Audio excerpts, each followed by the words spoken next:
सहर्ष स्वीकारा है।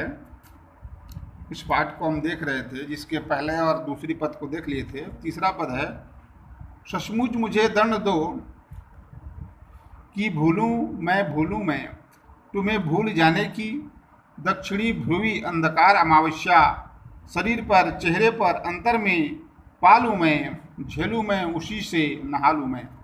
अब यहाँ पे कवि जो है अपने प्रिय से दंड पाना चाहते हैं।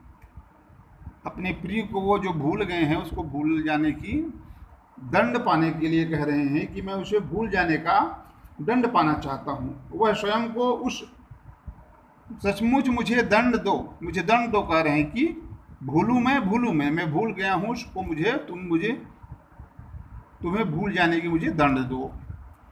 दक्षिणी ध्रुवी अंधकार अमावस्या, इसमें दक्षिणी ध्रुव में अंधकार अमावस्या रहता है। पूरा सूर्य की किरणें वहाँ नहीं पहुँच पाती हैं, बहुत दिनों तक पूरा अंधेरा छाया रहता है।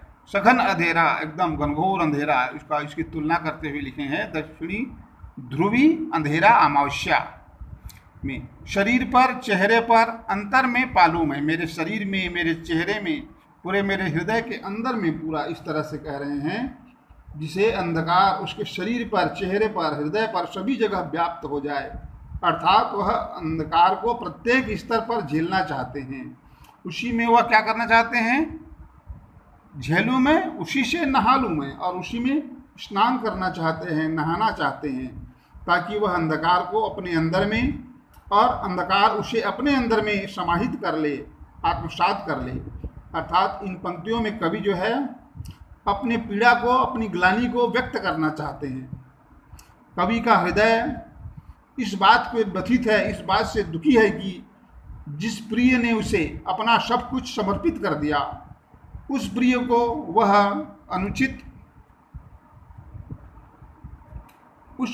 वह उचित प्रतिदान, उसका प्रत्युत्तर नहीं दे सका। प्रिय के प्रेम एवं आत्मीयता के बदले वह उसे कुछ भी वापस न लौटा सका, इसलिए वह उसके लिए भूल जाने का दंड पाना चाहता है। इसीलिए कि तुमसे ही परिवेष्टित आच्छादित रहने का रमणीय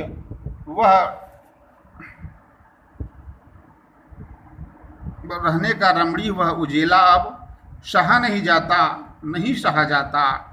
ममता के बादल की मंडराती कोमल भीतर पिराती है, कमजोर और अक्षम अब हो गई है आत्मा। यह छटपटाती छाती को भवितव्यता डराती है, बहलाती सहलाती आत्मीयता बर्दाश्त नहीं होती है। फिर कभी आगे यहाँ पे कहते हैं कि इसीलिए कि तुमसे ही परिवेष्टित आच्छादित, इसीलिए परिवेष्टित यानी चारों तरफ से मैं, इसीलिए तुमसे मैं चारों तरफ से घिरा हूँ।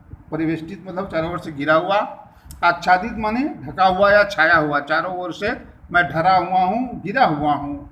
रहने का रमणीय वह उजेला अब, रहने का जो रमणीय सुंदर जो उजेला यानी उजाला अब सहा नहीं जाता। जो सुंदरता है, उसकी उजालतापन है, वह मुझसे सहा नहीं जाता। ममता के बादल की मंडराती कोमलता, ममता रूपी बादल की जो मंडराती हुई कोमलता है, भीतर पिराती है, पिराती यानी दर्द देती है। कमजोर और अक्षम अब हो गई है आत्मा, यह मेरी जो आत्मा है वह अब कमजोर हो गई है, अक्षम हो गई है, सहने लायक अब नहीं है। छटपटाती छाती को भविव्यता डराती है, जो छटपटाती है मेरी छाती है उसको भविव्यता यानी उसकी जो भव्यता है वह मेरे क्या करती है, डराती है।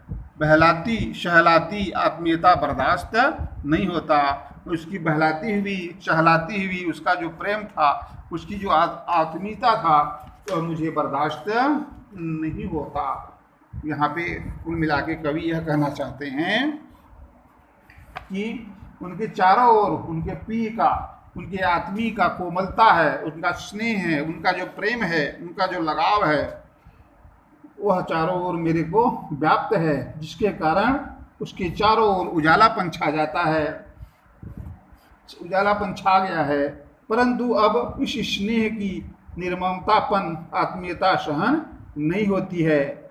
वह सहने में स्वयं को अक्षम पा रहा है, अर्थात उनके प्रिय की कोमल भावनाएं उनके ममता का बादल बनकर उनके भीतर मंडराती रहती हैं। इस अथाह प्रेम, इस अथाह स्नेह, उनकी ममता, कोमलता, आत्मीयता आदि के कारण उनका जो अंतर्मन है, उनकी आत्मा जो है कमजोर हो गई है और वह कठोरता एवं कठिनाइयों को सहन करने में अक्षम हो गया है। उनके हृदय में डरावनी भविष्य को लेकर एक छटपटाहट है। यदि उसे हमेशा सहलाने बहलाने वाली जो आत्मीयता प्राप्त नहीं होगा तो क्या होगा? तो कवि इसलिए यहाँ पे कह रहे हैं, इसलिए कवि को अब अपने प्रिय की इतनी आत्मीयता, उसकी घनिष्ठता, उनका स्नेह, उनकी कोमलता जो है बर्दाश्त नहीं हो पाता है। बाकी अगले पद का कल देखेंगे।